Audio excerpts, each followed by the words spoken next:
3 people are dead following 3 separate shootings in 24 hours. Thanks so much for joining us tonight at 10. I'm Jarvis Robertson. And I'm Gladys Bautista. The most recent murder stemming from a triple shooting at an apartment complex, leaving 1 man dead and 2 others injured. Investigators say an argument between 2 men at the Carson Crest Apartments around 11 this morning led to a shootout. By the time police arrived, none of those hit by the gunfire were at the scene. The 2 men showed up at St. Vincent's Hospital, where one was pronounced dead and the other in critical condition. Another woman who police say was an innocent bystander was also found injured at a nearby church. She is expected to be okay. And while officers say they will be presenting possible charges to the district attorney's office in the coming days, it's left many community members to say enough is enough. Tonight we have WVT 13's Aaron Llewellyn, who is live and local with more.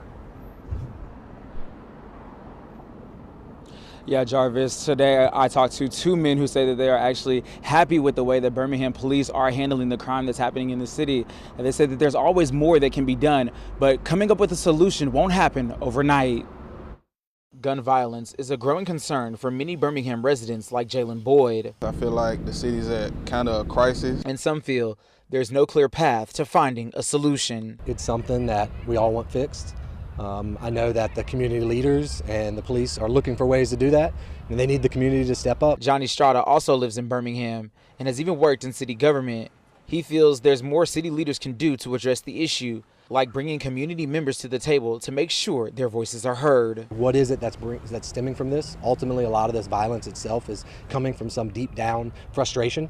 And so if you can get to the core root cause of that frustration, then maybe you can deal with the issue rather than dealing with the symptom. For Boyd, it's no secret violence has become much more concerning over time. It's going to just take one step at a time. If you can go 1 year, 10 less murders, that's a win. So it's just going to take time to just get it under control. But as a Birmingham native, he feels progress is being made to bring the alarming number of murders down. It's been a decline in the areas that I grew up in gun violence, which is good because, I mean, growing up it was kind of bad. So seeing that police are actually going to schools and just being out there for the youth, because those usually be where the problems start. But the big question still remains, are police doing enough to keep the people of Birmingham safe? Understaffing, of course, is a common cause that for a lot of these problems existing, I think, but I think they can be more efficient with their staff and time. They've been forward thinking in terms of putting themselves in the community, building trust and relationships, and looking for ways that they can kind of get the community to take part as well. And part of that solution that city leaders are pushing is Birmingham Gun Violence Day. It's sponsored by City Councilor LaTanya Tate. And she says that we went to a press conference yesterday that she hosted to kick off the initiative, and it runs through tomorrow. And she says that she hopes that this initiative will encourage people to get involved in their communities and make investments in order to stop gun violence. Live in Birmingham, Aaron Llewellyn, WVTM 13.